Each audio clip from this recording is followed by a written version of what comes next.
Support करता है तो पूछता हूं मैं, कोई तो लिस्ट होगी, कोई तो आधार होगा, कोई तो कागजात होंगे। सरवर साहब, वक्फ बोर्ड को आपने गरीब नवाज का उपाधि अगर देनी है तो बताइए कितनों की मदद की है इस वक्फ बोर्ड ने। अगर मदद की होती तो सहारनपुर, बिजनौर, मुजफ्फरनगर, मुरादाबाद, अमरोहा, मेरठ में आपको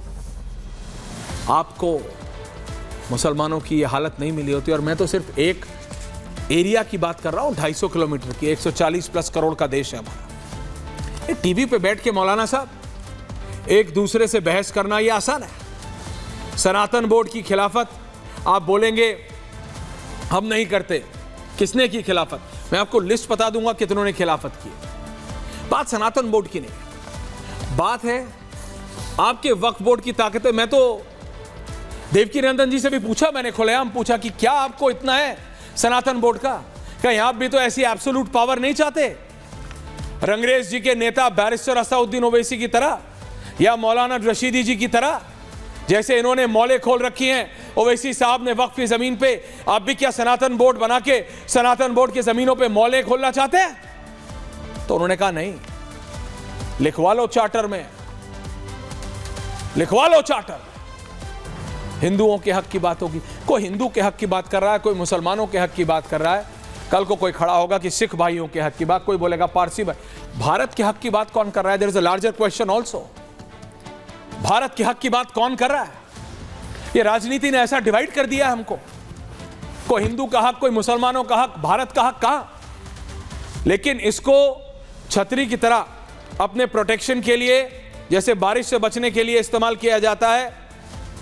रशीदी जी, इस्तेमाल मत कीजिएगा मेरे पॉइंट से कि वक्फ बोर्ड ने कितने जरूरतमंद मुसलमान भाइयों बहनों की मदद की है और क्यों उन सब की मदद नहीं करी जिनके पास रहने के लिए छत नहीं, खाने के लिए खाना नहीं, नौकरी नहीं, जमीन नहीं, बेजमीन है। क्यों नहीं करी? वो 9.5 लाख एकड़ लग के आपको रेलवेज के बाद, डिफेंस के बाद सबसे बड़ा लैंडलॉर्ड बनना है, सबसे बड़ा जमींदार बनना है वक्फ बोर्ड को। वक्फ बोर्ड जमींदारी करने के लिए बनाया गया था या गरीब और जरूरतमंद मुसलमानों की मदद करने के लिए बनाया गया था? और आज जब उसमें बदलाव किया जा रहा है, आपके लिए नहीं, रंगरेज साहब, ओवैसी साहब के मॉल के लिए नहीं। No one cares about Owaisi's mall. Barrister हैं, वो जानते हैं कैसे बचना है। उनके लिए किया जा रहा है जिनको जरूरत है, जो सड़क पे रहते हैं, काम नहीं, नौकरी नहीं, कुछ नहीं, उनके लिए वक्फ बोर्ड में बदलाव किया जा रहा है। और हां, उनके लिए भी जिनकी जमीनें जबरदस्ती, जोर जबरदस्ती से हड़पी गई। लेकिन क्या बोर्ड का जवाब बोर्ड है? क्या वक्फ बोर्ड का जवाब सनातन बोर्ड है? मैं रिक्वेस्ट कर रहा हूं आचार्य विक्रमादित्य से जो बाहर हैं, रामलला सरकार मेरे साथ जुड़े हुए हैं, महंत राजू दास जी मेरे साथ जुड़े हुए हैं, रंगरेज AIMIM मेरे साथ जुड़े हुए हैं, मौलाना साजिद रशीदी और हाफिज गुलाम सरवर सब मेरे साथ जुड़े हुए हैं। क्या बोर्ड का जवाब बोर्ड है? दर्शकों, क्या वक्फ बोर्ड को यह बताने के लिए हमको कि वक्फ बोर्ड कितना खराब है, कितना गलत है, सनातन बोर्ड बनाना है? या जरूरत आ गई है, सनातन बोर्ड चाहिए ही चाहिए? क्योंकि जितनी बार आप सनातन बोर्ड की बात करेंगे उतना मौलाना साहब जैसे लोग, रशीदी जी जैसे लोग, जो भी आप देखिएगा पॉइंट बाय पॉइंट बोलेंगे नहीं, कोई जरूरतमंद मुसलमान भाई बहन है ही नहीं जहां जहां आपने नाम लिया है। अभी बोल देंगे, ये बोल सकते हैं, he has the audacity to say that। दिन को रात और रात को दिन बोलना इनको आता है और कई बार ये कई लोगों को कन्विंस भी कर लेते हैं, लेकिन not me Rashidi ji, not me. Basic point, वक्फ बोर्ड ने कितने लोगों की मदद की है, जरूरतमंद मुसलमान भाइयों बहनों की, कहा। और सेकंड पॉइंट, क्या एक बोर्ड का जवाब बोर्ड है?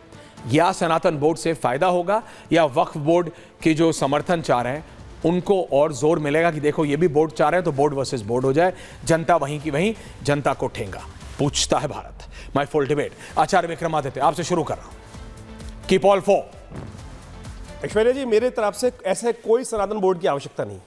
बिल्कुल सनातन बोर्ड की आवश्यकता नहीं है। हिंदुस्तान में सनातनियों को ऐसे किसी बोर्ड की आवश्यकता नहीं। कानून में अंदर व्यवस्था है कि आपकी चीज़ों को, लेकिन इस समस्या यह है कि इसमें भारत सरकार ने एक 1955 में टेम्पल एंडोनमेंट जो एक एक्ट ट्रस्ट बना दिया था, वो एक समस्या का कारण है कि सारे के सारे मंदिरों का पैसा लेकर जो करीब करीब 2 लाख करोड़ से ऊपर का जो फंड इकट्ठा होता है उसको सरकार ले जाती है, और साउथ के अंदर उसका प्रमाण आपके समक्ष है।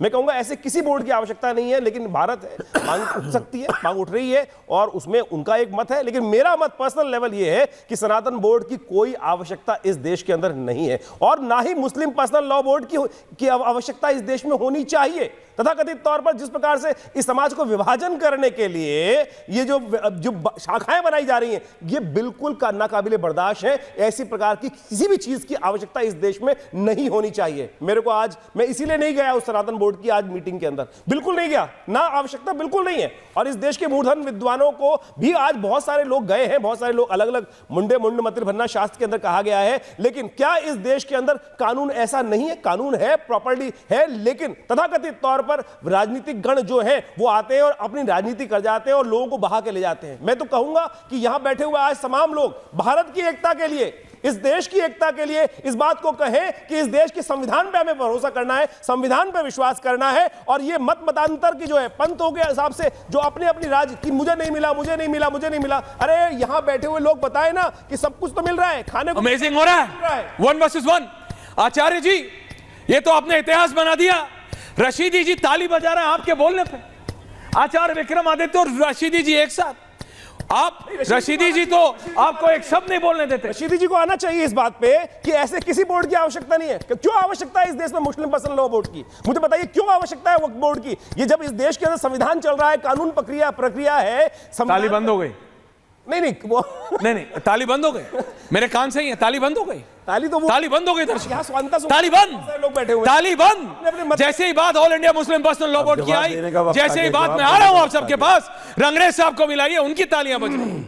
जैसे ही बात वक्फ बोर्ड की आई, अब जवाब देने का ऑल इंडिया एआई नहीं, जवाब आप सब दीजिएगा, इसलिए रामलला सरकार जी भी हैं, पहली बार डिबेट में आ रहे हैं, आपसे मैं अयोध्या में मिला था। बहुत बहुत स्वागत है रामलला सरकार जी आपका, बहुत बहुत धन्यवाद आपका जी। मैं रशीदी जी पूछ रहा हूं, रंगरेज बाबू शनिवार को बिल्कुल आप लाल रंग की बंडी पहन के आए हैं, जैकेट पहन के, लुकिंग वेरी स्मार्ट, लेकिन आपको मेरा जवाब देना होगा कि वक्फ बोर्ड ने सिर्फ ओवैसी साहब की मॉल ही बनाई है या गरीब मुसलमानों को भी कुछ दिया है? रशीदी जी आपसे शुरुआत कर रहा हूं, सरवर साहब आ रहा हूं आपके पास। Rashidi ji and Acharya ji, 2 versus 2, thank you very much. Now Aishwarya भाई एक मिसाल मशहूर है